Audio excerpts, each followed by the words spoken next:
La ley de la gravitación universal de Isaac Newton explica por qué todos los cuerpos próximos a la superficie de la Tierra caen con la misma aceleración constante. Esta ley de Newton explica por qué cae la manzana desde el árbol, pero no la luna desde el cielo. La manzana y la luna. 50 años después de que sucediera, Isaac Newton comentó con alguien que su descubrimiento había tenido relación con ver caer de un árbol una manzana. Y esa historia pasaba a formar parte de nuestro folclore. Nos gusta porque es un hecho corriente. Cuántas manzanas han caído de muchos árboles. Y también nos recuerda la historia sobre otra manzana, la del árbol de la ciencia del bien y del mal, que nos hizo perder el paraíso. Bien, tanto si la manzana de Newton fue real como si no, una cosa es cierta, y es que hizo posible que nosotros pudiéramos salir de la Tierra. Por supuesto, el gran éxito de Newton no fue mostrar que la gravedad hace caer las manzanas. Vaya pelándola. Eso todo el mundo lo sabía. Su gran descubrimiento consistió en demostrar precisa y matemáticamente que la misma ley que explica por qué cae una manzana explica también por qué la luna no se cae del cielo. Esa explicación fue la clave del universo tal y como se entendía entonces. Los detalles de esa ley son difíciles e importantes y nosotros llegaremos a ellos, pero no hoy. Hoy quiero explicar primero cómo fue razonando Newton el problema y cómo demostró que tenía razón. La luna bajaba 0,126 milímetros, un veinteavo de pulgada, y se podría decir que es el primer veinteavo de pulgada en el recorrido de nuestro viaje a la luna.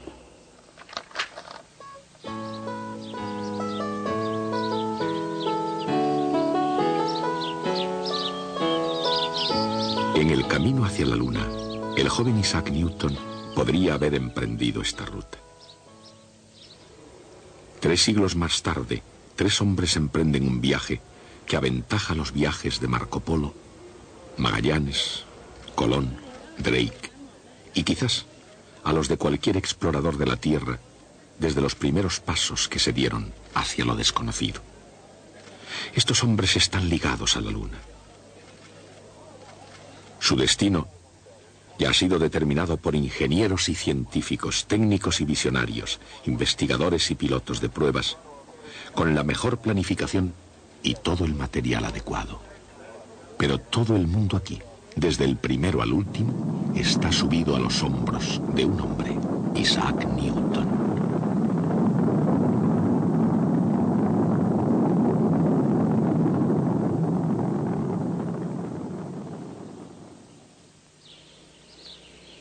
Si una manzana tuvo influencia en la ley de la gravedad de Newton, debió suceder en el condado de Lincolnshire. Pero ya se sabe que la historia se escribe con muchos síes. Si Newton, por ejemplo, no hubiera regresado a la granja de su familia en Woolsthorpe Manor, quizá no habría llegado a descubrir nada. Es decir, nada aparte de la terrible peste negra de Londres. En los años 1665 y 1666, el número diario de víctimas que la peste se cobraba se ensombrecía con cifras demasiado siniestras para poder ser contabilizadas. Porque la peste fue demasiado terrible para imaginárselo. Las infecciones eran de carácter epidémico, malignas, contagiosas y fuera de control humano. Era una enfermedad que las ratas transmitían primero a las pulgas y estas a todas las clases sociales británicas. La peste llegó a destruir 9 de cada 10 seres humanos, y la comunidad universitaria de Cambridge, a unos 80 kilómetros y medio de Londres, no se libró de tan espantosas visitas. Allí la muerte negra pudo haber reclamado a Isaac Newton.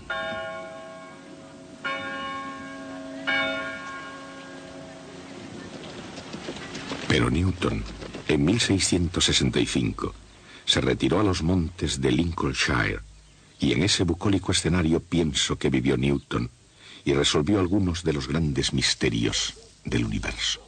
Para ver el mundo como es realmente, Newton se fue aproximando por un camino revolucionario. Para alcanzar una comprensión del universo totalmente nueva, debería formarse una opinión del mundo más profunda y extensa que las perspectivas familiares de la campiña inglesa. Para un joven estudiante de 22 años, aún sin licenciatura, que nunca había viajado más lejos de Cambridge, el universo era un reto enorme. Por entonces, una gran revolución intelectual, cuyas semillas habían sido plantadas por Copérnico, se estaba desarrollando. Profesor de matemáticas, doctor en medicina y especialista en el derecho canónico de la Iglesia Católica, Nicolás Copérnico, sin ayuda de nadie, había establecido los fundamentos de la astronomía moderna. A principios del siglo XVI, después de haber estudiado en la Universidad de Cracovia, en su nativa Polonia, Copérnico fue profesor en Roma. En 1512 se trasladó a Frauenburg, en la Prusia Oriental, donde ejerció la medicina y obtuvo una canonjía en la catedral. Allí, hacia 1530, escribió el tratado que no solo cambió el mundo, sino el universo entero. Sabiamente dedicó su obra, La revolución de las órbitas celestes, al Papa Paulo III, y prudentemente retuvo su publicación hasta ya próxima su muerte en el año 1543. Pero Copérnico había logrado su objetivo, el sistema copernicano, que ya ningún poder logró después suprimir. Basado en antiguos datos astronómicos, en algunas cosas era únicamente un pequeño progreso sobre el sistema de Ptolomeo. Ambos puntos de vista estaban en gran parte basados en la filosofía aristotélica, sobre todo en el antiguo credo griego, de que todos los movimientos celestes eran círculos perfectos. Y por lo tanto, al igual que innumerables astrónomos anteriores a él, Copérnico, para explicar las aparentes desviaciones del movimiento circular uniforme, utilizaba epiciclos.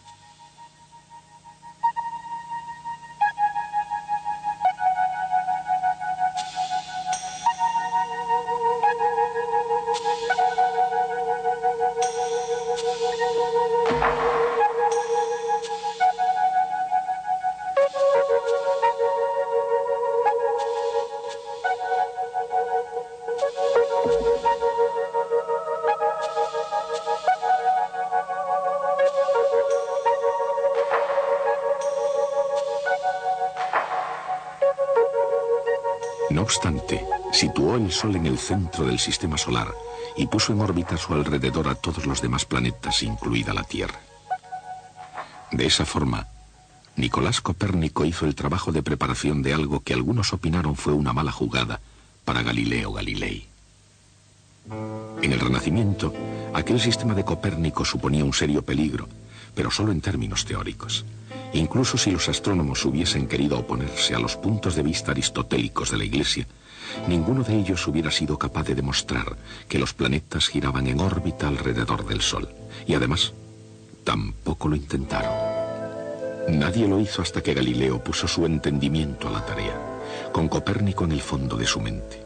Y con ayuda de la última tecnología de la época, Galileo se esforzó por resolver algunos conceptos suyos inquietantes. Con planos inclinados e imaginándose el mundo en el vacío, comprendió la ley de la caída de los cuerpos. Todos los cuerpos caen con la misma aceleración constante. Al mismo tiempo se imaginó también el mundo sin rozamientos. Estos experimentos llevaron a Galileo a otro descubrimiento, la ley de inercia. Una bola rodando sobre un plano liso horizontal no se pararía nunca. Como todos los objetos sobre la Tierra, mantendría su movimiento a menos que algo alterase su trayectoria.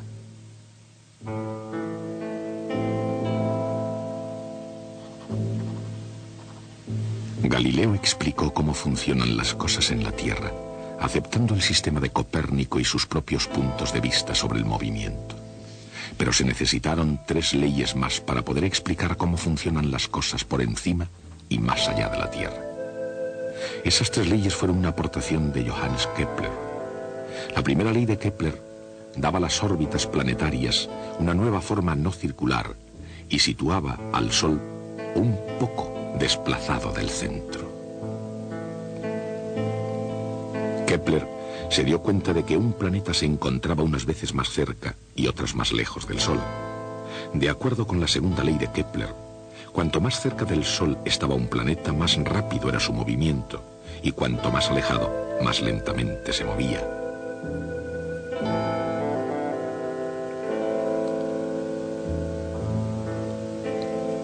Su tercera ley decía que cuanto más larga era la órbita del planeta, más tiempo tardaba en dar la vuelta.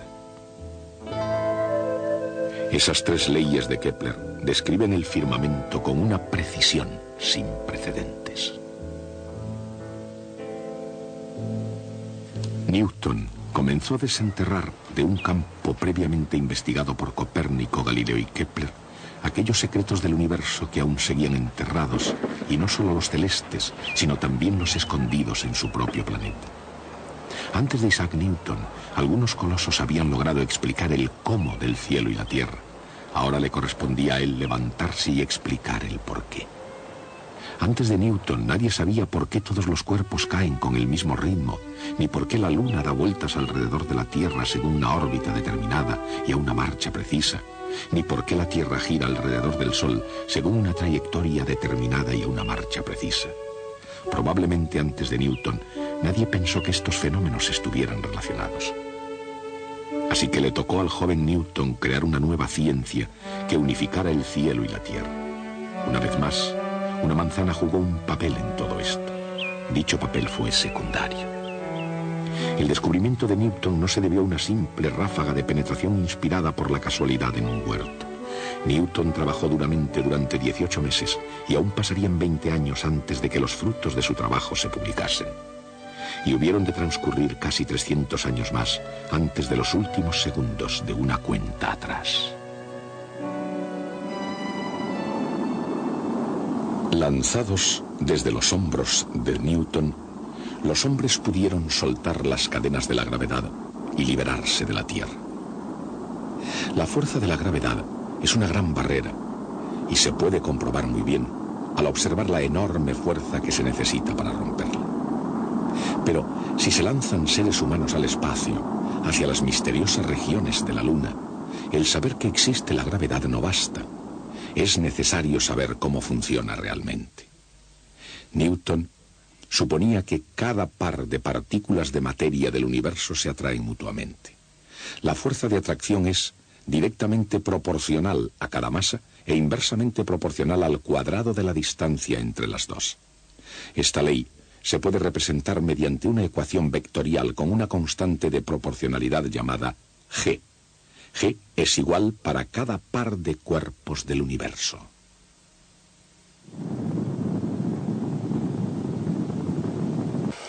Le dije a Michael que tú estás ahí arriba y me contestó, ¿entonces quién conduce? Una buena pregunta. Isaac Newton es el que nos conduce ahora. Como la fuerza de la gravedad en la Luna es menor que en la Tierra, en la Luna las cosas pesan menos que aquí. Las cosas caen más despacio incluso, pero todos los cuerpos, incluso un martillo y una pluma, caen a la vez. Porque, como dice la ley de Newton, en cualquier parte del universo hay una fuerza entre cualquier par de masas. Por consiguiente, cada partícula de masa del astronauta es atraída por cada partícula de masa de la Luna. ¿Cuál es el efecto resultante de esas fuerzas sumadas? Cada cuerpo atrae al otro como si toda su masa estuviera concentrada en su centro de masa.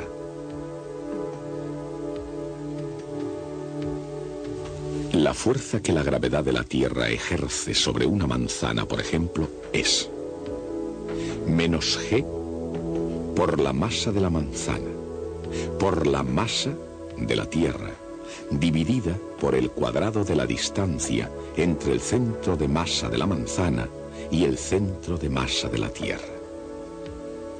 Para fines prácticos, esa distancia es el radio de la Tierra. La fuerza también es masa por aceleración. Igualando, se simplifica la masa de la manzana de la ecuación, dejando una aceleración que no depende de la masa de la manzana.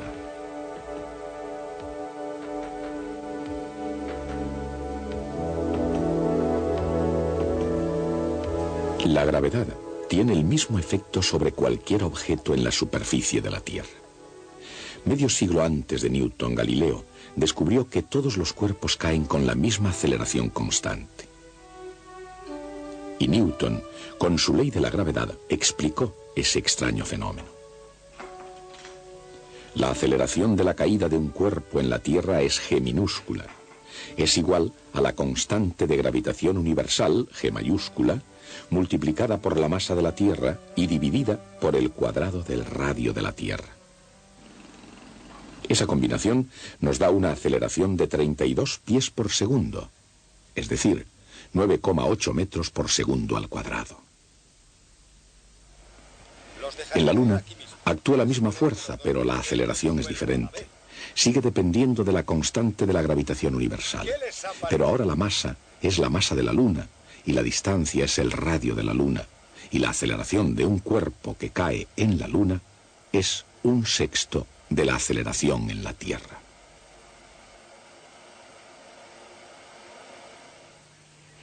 Newton, al mismo tiempo que se interesaba por la caída de los cuerpos, buscaba también algo más sobre la gravedad. Porque si las manzanas caen a tierra, ¿por qué no cae la Luna? ¿Se podría aplicar la misma ley para ambos casos? Newton argumentaba imaginando, por ejemplo, que alguien disparaba un cañón desde un punto alto sobre la superficie de la Tierra. Él ya sabía, por el descubrimiento de Galileo, que un cuerpo que cae desde 16 pies, casi 5 metros de altura, sobre la superficie de la Tierra, alcanza el suelo en 1 segundo. El recorrido de una bala de cañón depende de su velocidad. Si el proyectil deja el cañón a 30 pies por segundo, recorre 30 pies antes de llegar al suelo 1 segundo después.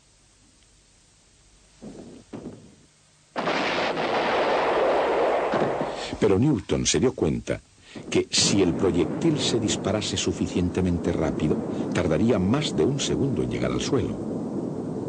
La superficie de la Tierra se va curvando por debajo de la bala de cañón antes de que la alcance. Él imaginó un movimiento tan rápido que la bala se mantiene cayendo mientras que la superficie de la Tierra se va curvando por debajo de ella. Dicho de otro modo, el proyectil se mantendría en órbita.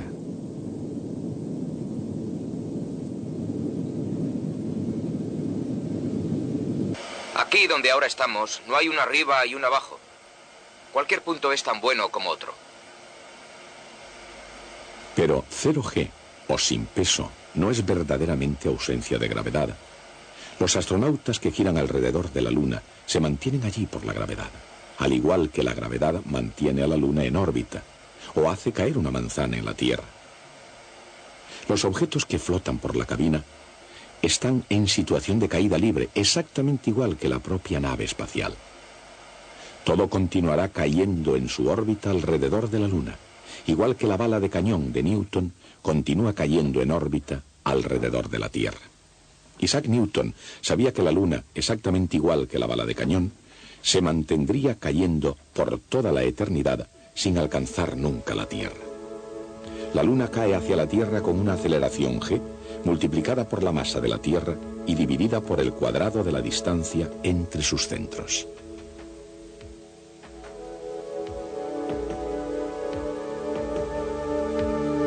La fórmula es la misma que en el caso de la manzana o de cualquier otro cuerpo en la Tierra, con la diferencia de que la distancia no sería el radio de la Tierra.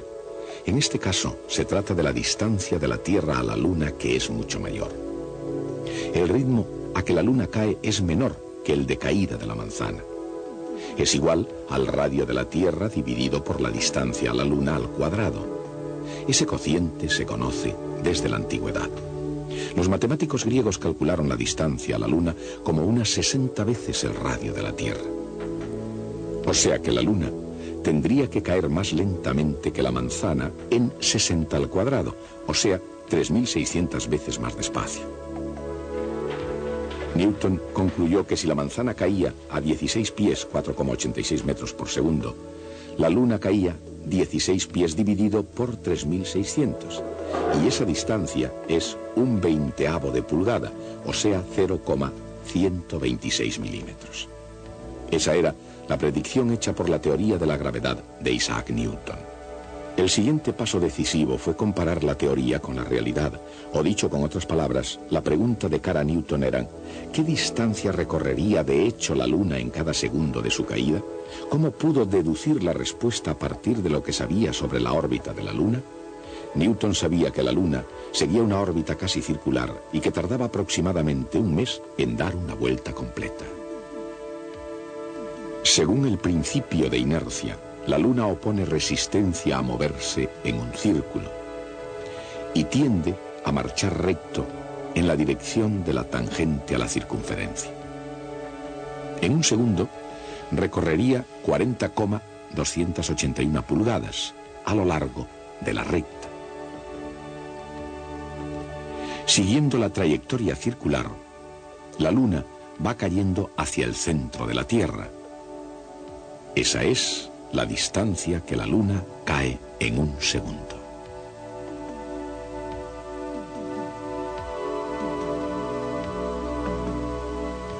Según el teorema de Pitágoras, Rm² más D² es igual a la suma de Sm y Rm².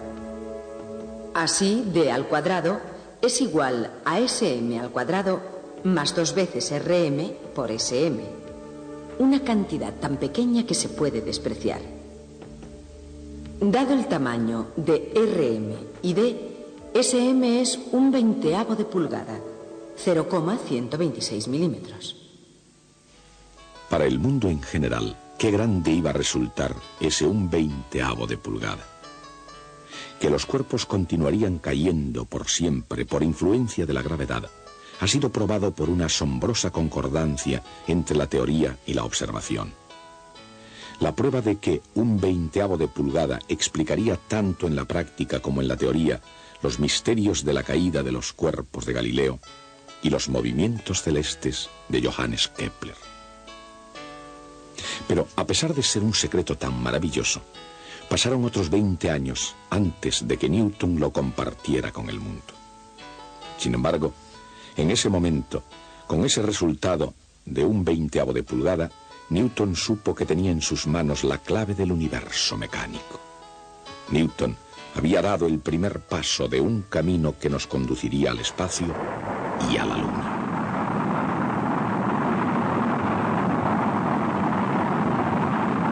Le dije a Michael que tú estás ahí arriba y me contestó. Entonces, ¿quién conduce? Una buena pregunta. Isaac Newton es el que nos conduce ahora. Adelante. Según la ley de gravitación universal de Newton, la fuerza de la gravedad entre dos cuerpos es directamente proporcional al producto de sus masas e inversamente proporcional al cuadrado de la distancia entre ellos. La ley de Newton explica por qué los cuerpos caen con la misma aceleración cuando están cerca de la superficie de la Tierra.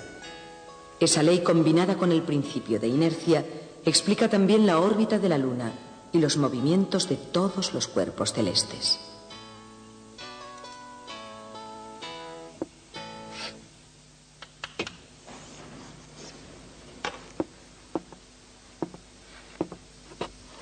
El hecho de que ese 1/20 de pulgada sea el mismo que este habría sido suficiente como logro de trabajo de toda una vida para cualquier científico, menos para Newton. La lista de sus hallazgos matemáticos y científicos nos deja completamente sin respiración. Por otra parte, no todo lo que hizo Newton nos parece respetable. Se interesó también en otros temas como la alquimia, cronología bíblica y otras ocupaciones secretas que a él le parecieron tan legítimas como la física que nosotros hoy tanto admiramos. En el año 1696 Newton enfermó de locura. Newton era literalmente un demente. Algunos piensan que fue un envenenamiento de mercurio, quizá debido a alguno de sus experimentos de alquimia. Existe alguna evidencia por un análisis químico de su pelo, pero otros piensan que aquello era hilar muy fino porque en Newton poca diferencia había entre locura y cordura en cualquier caso. Unos años después, en 1703, se recuperó hasta el punto de ser nombrado presidente de la Royal Society, cargo que ostentó los restantes 24 años de su vida. Sin embargo, los detalles de su vida poco importan en comparación con sus descubrimientos. Newton no solo nos dio una serie de descubrimientos científicos, sino más bien una visión coherente de cómo funciona el universo y por qué funciona como lo hace. Esa visión ha dominado el pensamiento occidental desde Newton continuamente hasta nuestros días. Newton fue un ser humano con faltas, quizá con más errores que contribuciones, pero él fue también un coloso casi sin igual en toda la historia.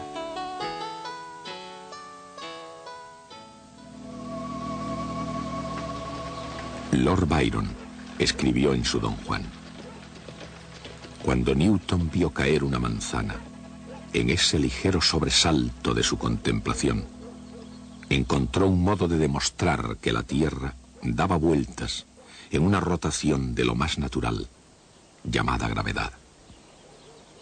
Y este es el único mortal que desde Adán pudo enfrentarse con una caída o con una manzana. El hombre cayó con manzanas y con manzanas se levantó. Y si esto es verdad, nosotros debemos pensar en el modo como Isaac Newton podía hacer descubrimientos con todo tipo de mecánica. Las máquinas de vapor muy pronto le llevarían a la Luna.